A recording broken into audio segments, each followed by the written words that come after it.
Good afternoon. Good night. And hello. Well, I was laying down and resting, and I was just relaxing. So, if you have been following me, um, you know that I was talking about the educational system in America, and that I was enrolled in a university in the USA. I was enrolled in an online school. Um, the name of that school, I know the first time that I talked about the school, I didn't give the name of the university that I was enrolled in. Uh, and so I didn't want to put the bad mouth on any university. But I think that I should name the university uh, that I just flunked out of. I enrolled in Liberty University in Lynchburg. I think it's Lynchburg, Virginia. And I enrolled in the graduate business school.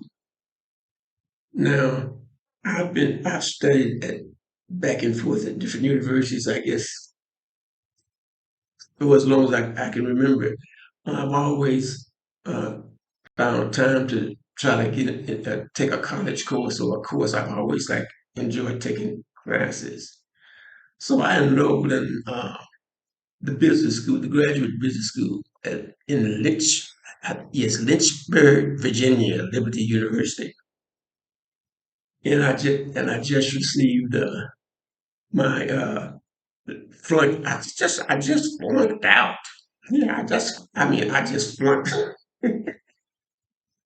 I flunked out of the business school, Liberty University.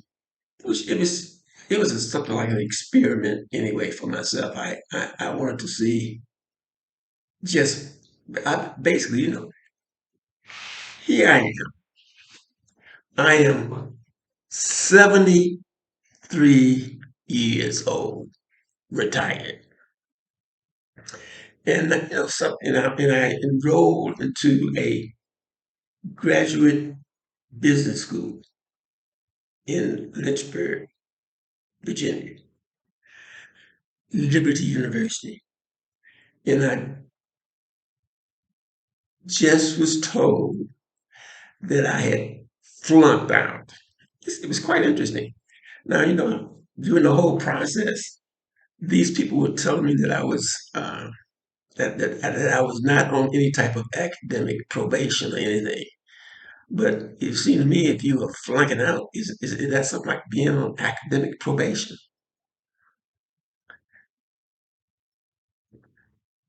I find that quite interesting.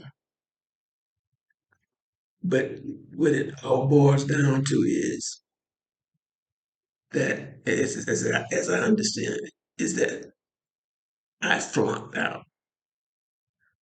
Now, that's that. Okay, okay, I flunked out. I flunked out of the business school. Okay, Lynchburg, Virginia. Okay, I'm working at this very moment. I'm working on a corporation.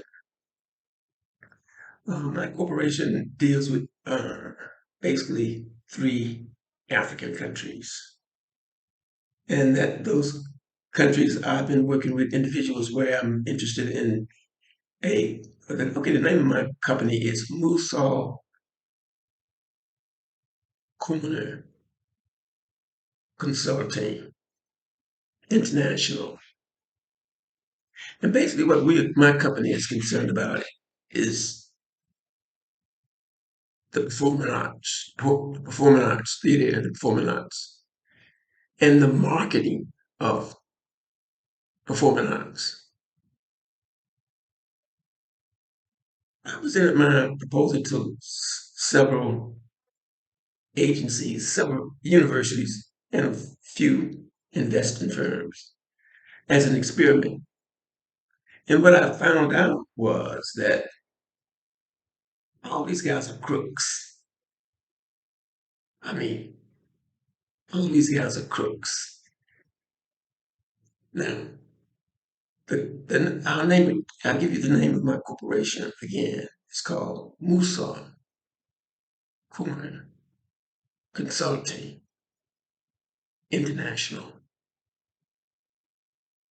At first, I was concerned with trying to form with the concerns of the corporation initially was trying to uh, establish some type of program where African journalists and entertainers and American journalists and entertainers could some kind of way come together to form a union where we could work together. Now, when I came up with an idea for this particular corporation, I was thinking of being that I'm an American, that maybe we could pull Africa and America together, and then we could, because of the competition with China and Russia, then maybe we could mitigate the uh, power that Russia and China, we could mitigate their influence. But I thought about it while I was in the U.S. And so I said, and that was the reason that motivated me to apply to a business school in USA, in international business. I flunked out. I flunked out. And the reason why, okay, I think the reason why I found Einstein. We're going to bring them all together. I think the reason why I found Einstein as being the man Einstein. I think the reason why I found him being interesting, I sort of liken myself to this German scientist. Now, the Nazis, they ran him out of his own country. The sodomites, the sodomites, they make it difficult for me to exist in my own homeland. So now I'm in Africa.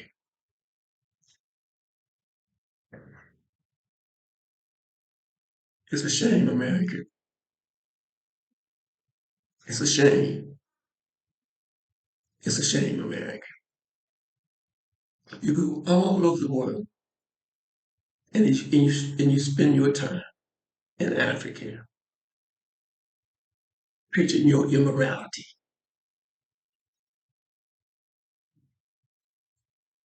And then you say to my African American brothers, they say, look, I'll give you this city like the devil tempted Jesus Christ. He said, I'll give you this city and all that is in this city. All you have to do is fall down and worship me.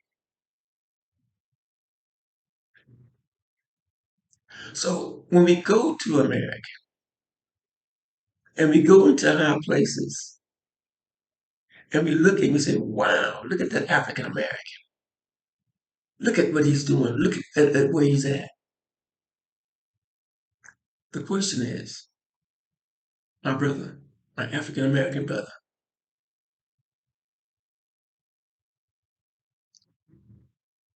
what price did you have to pay to sit where you sit? And that's what I find quite interesting. If all of these African Americans who were so powerful and so rich,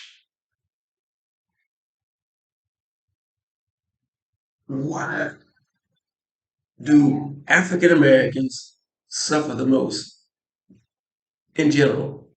Why do African Americans suffer the most as far as the whole general population in America? The truth is this, and it's coming. The white man's time is over. The white man's time is over. And he's doing a lot of things to try to stay in power. Let's go to South Africa. What's the hardest? Okay, you have these South Africans talking about black South Africans talking about they say South Africans first.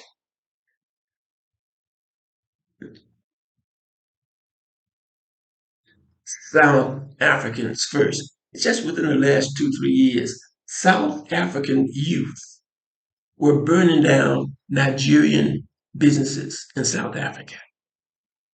South African black youth were burning down Ethiopian businesses in South Africa. But how many German businesses are these young black Africans burning? How many of these French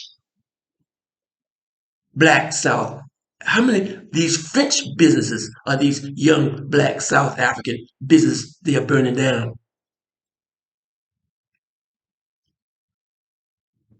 Republicans came into the Congo and killed 10 million people when they ruled the Congo. When the first president of the Congo, Lumumba, the white Belgians, they beat him up, cut him up, threw him into a barrel of acid, and the only thing they had left for Lumumba was his tooth. South Africans still live in slavery, and they still live in shacks and slums, while the white minority live like kings and queens, and they still take the diamonds and gold and all the minerals out of the country, and they tell their slaves, black South Africans, Nigerians are foreigners and they're your enemies. Ethiopians are foreigners and your enemies. The whites still rule South Africa. The whites still rule U.S., but they have their puppets out front, wherever they may be. I mean, if you got so many, look at the wealth that is claimed with certain South African, I'm not going to call any names, celebrities, black celebrities.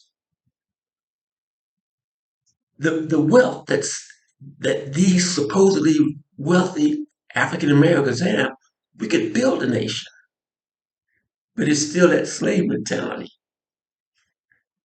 It's a slave mentality that exists throughout the world. But that slave reality is dying. And in my lifetime, I'm 73 years old. How many more years I got? Two, three, four, five. In my lifetime, the way things are, it'll be changed all the way around. Because the white man's time to rule is over. It's time for the black man to take over. But see, what is going on now is as this white man sees, he can see himself losing the power. He's used all kind of tricks to stall the advances of time. Yes, you go to a place in Alabama and you got a black sheriff. Yes, you go to a place in Texas, you may have a black mayor. Puppets, puppets. But I'm saying to you guys, you white guys, who are standing in the background, thinking that you could continue to manipulate the black people, your time is up. Your time is up. Why did you use this black man to legalize sodomy in America? Why did you use a black man to do that?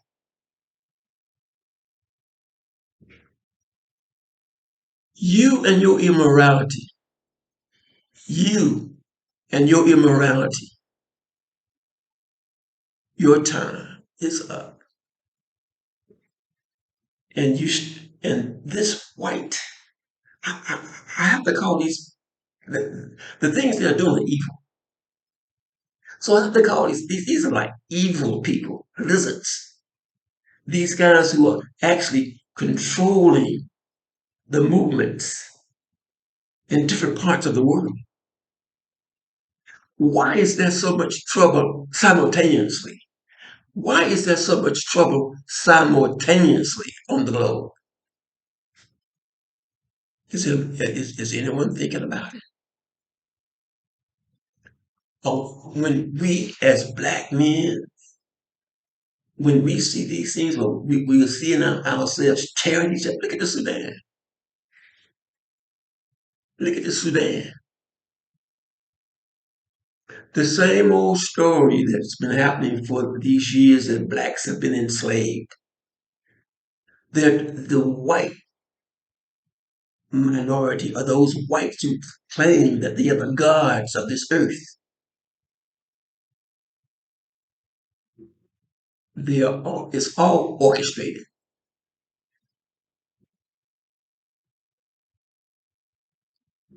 Your time is up, my white brother. Your time is up. I need to talk. Why am I talking like this now? Because it finally came to light to me when I got my flunk out letter from Liberty University in Lynchburg, Virginia. And they said that you have failed all the courses. Like I said, it reminds me of many, many years ago when I left the eastern part of the United States. I left Boston, Massachusetts. I had earned a degree. I had taught at, okay, they told, I always thought MIT was one of the best universities in the country. I taught there.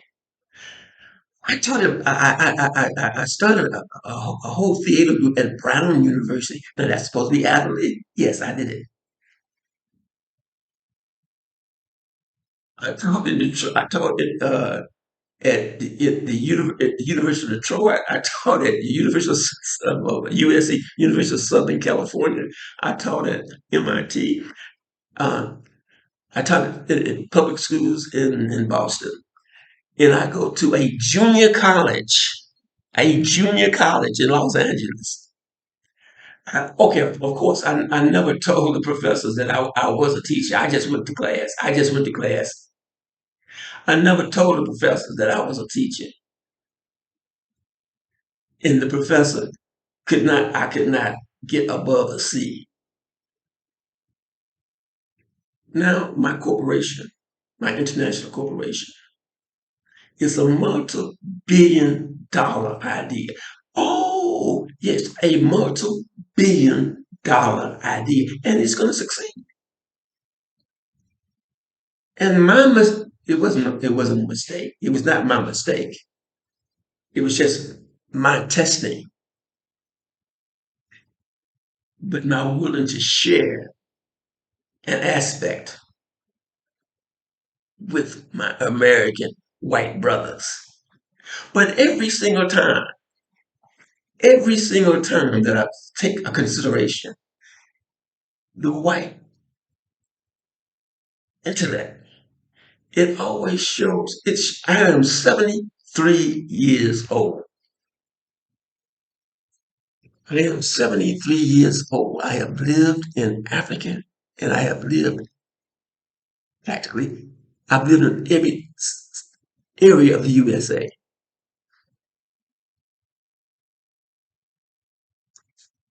I have driven cab in Hollywood. I have been a taxi driver.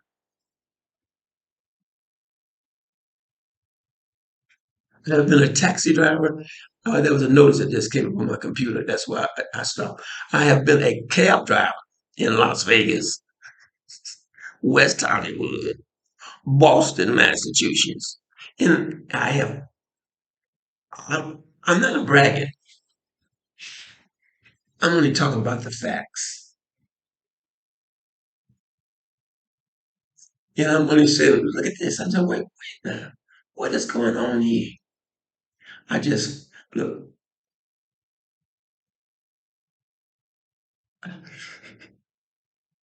I taught communications at a graduate school here in Africa. I taught in a graduate school here in Africa, in a graduate school. I taught in a graduate school here in Africa. And to a university in Lynchburg, Virginia, a Christian university, by the way. Oh, I know. Once I was talking to one of the agents. He sounded like a homosexual, but it's at a Christian university. And I know that this Christian university, I think they support a man who used to run gambling casinos, in Las Vegas. I'm not gonna call his name. I think they support that guy. America, you are in trouble. You are in deep, deep trouble. Africa's okay. When I first came up with my when I first came up with my concept of an international corporation, I was trying to figure out a way that Africa and America could get together. But the mentality rate of the American, the mentality rate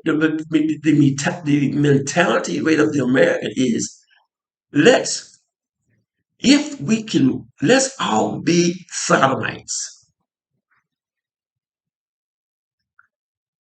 Goodness, let's forget about what our forefathers taught us, and let's forget about those biblical teachers that we get. But let's all be sodomites. And if we all can't be sodomites, then we will not be your friend. America, you are in trouble.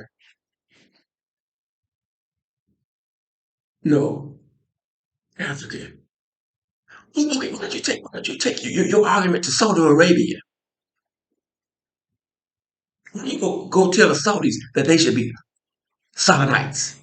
Why do you come to Africa and tell the Africans that he should be a sodomite?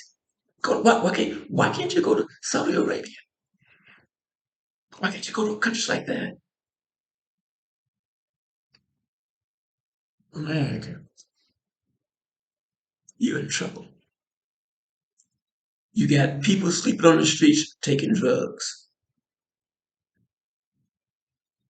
And you're training your children. You're training your children to be immoral brats. Yes, God creates men with human beings with two sex organs, but that's God's work. Well, God creates men with heads growing out of their stomachs, but that's God's work.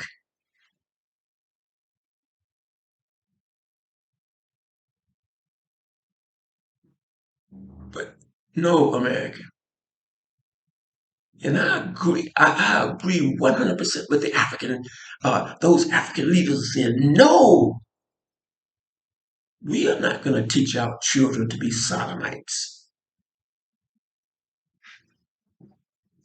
I say to those uh, powerful, those honorable African leaders, those leaders in Africa say, no, no, America, we don't need your money so that we can teach our boys to be sodomites, to be immoral.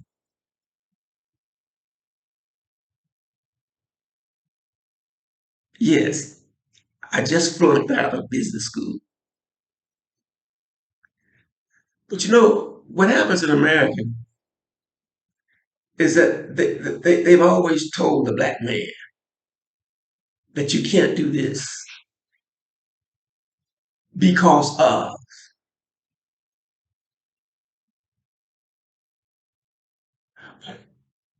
if you, I remember the story of Malcolm X when when he was a young man, when he was a youngster, and he told his white teacher that he wanted to be a lawyer.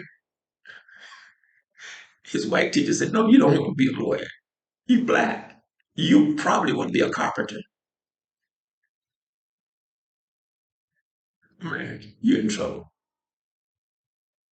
This thing of this white Anglo-Saxon racism, it's not going to work anymore. I mean, it, it's, it, it's something very interesting happened in Europe, and I think what has happened is that thing that happened in Europe many years ago is the plague. That's I'm not talking about the bubonic plague, but I'm talking about a sociological plague. My goodness, look what the Europe was a Europe.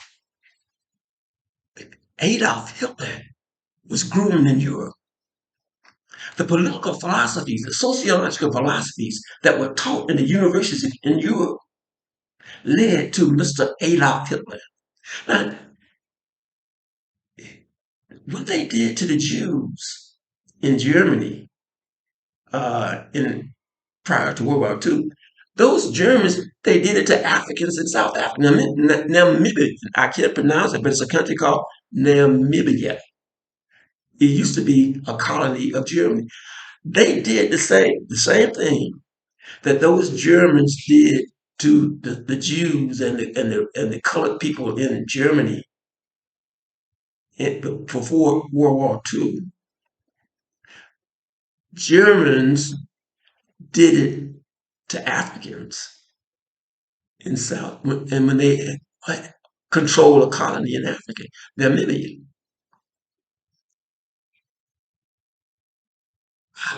I'm, I've studied history. I'm not a historian. I don't consider myself a historian.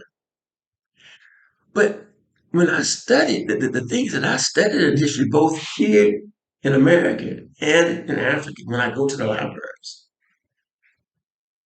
there's something, there's a plague, there's a plague that's embedded, I guess, in the West European that makes him so insensitive to other human beings. Look at what the Germans did to those people in World War II, not just Jews, but anyone who was on the other side, anyone who they captured, who was and put into the concentration camps. The things they did to human beings, these were white Anglo-Saxons, or the superior. That whole thing, that whole idea of races being superior, that whole idea came out of Western Europe. And they applied it in Western Europe, and they applied it in Africa. But now, my white friends, your time is up. All of these terrible things that you have been doing to human beings on this globe, your time is up. I guarantee your time is up. This is Musa, Matt Meacham Jr., signing out in Nairobi, Kenya.